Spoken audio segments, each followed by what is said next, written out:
আসসালামু আলাইকুম ওয়া রাহমাতুল্লাহি ওয়া বারাকাতুহু। প্রিয় শিক্ষার্থীরা, নিশ্চয়ই তোমাদের ফার্স্ট পেপার যা যা বলেছিলাম তাই এসেছে এবং সবার পরীক্ষাই আল্লাহর রহমতে ভালো হয়েছে। ইনশাআল্লাহ সেকেন্ড পেপারও আমরা কমন করবে।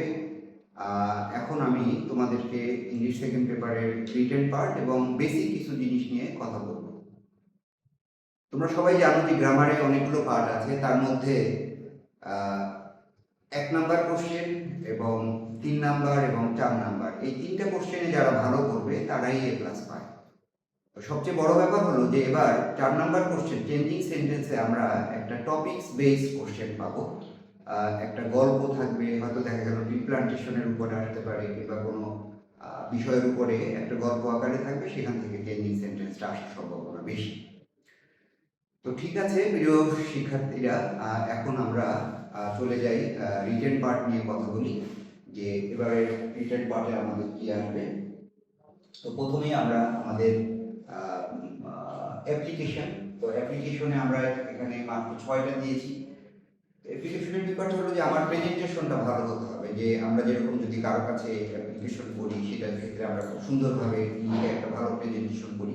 তো সেই ক্ষেত্রে আমরা study tour, increasing common room, library facilities, seat in a hostel, food free studentship অথবা help from poor fund, setting up a canteen, an English language club, তারপরে হচ্ছে a literary club or a cultural function, a computer club, debating club, এর উপরে একটা আসার সম্ভাবনা অনেক বেশি।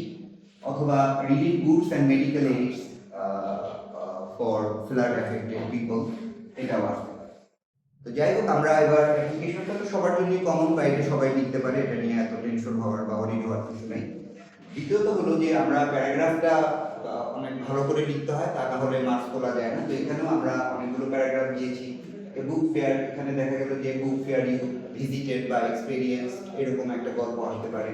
Traffic jam you experienced, loadshedding, winter morning, rainy day, a road accident, tea stall, life of a farmer, rickshaw puller, a street hawker, importance of learning English, life of a farmer, a road accident. আশা করছি যে তোমরা এগুলো ভালো করে পড়ে গেলে আল্লাহর রহমতে কমন পাওয়ার সম্ভাবনা অনেকটা বেশি।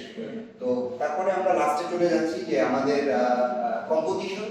এই কম্পোজিশন এখানে মাত্র আমি 10টা দিয়েছি, 2টা এক্সট্রা দিয়েছি। তার মধ্যে ওয়ান্ডার্স অফ মডার্ন সায়েন্স অথবা science in everyday life, uses and abuses of computer, duties of a student, season you like most, the game you like most, your hobby, your childhood memory অথবা memorable day, recent flood in Bangladesh, your aim in life, your hobby. Extra আমি 2টা দিয়েছি, recent flood in Bangladesh and childhood memory. Sorry, recent দুইবার হয়ে গেছে, এটা বাদ দিলেই হবে। recent flood in Bangladesh R childhood memory। তো বিষয়টা হলো যে তোমাদের পরীক্ষা ভালো হোক, এটা আমরা আশা করে এখানেই আমরা আজকে ইতি টানছি। সবাই ভালো থাকো, সুস্থ থাকো, সুন্দরভাবে এক্সাম দাও। আল্লাহ হাফেজ।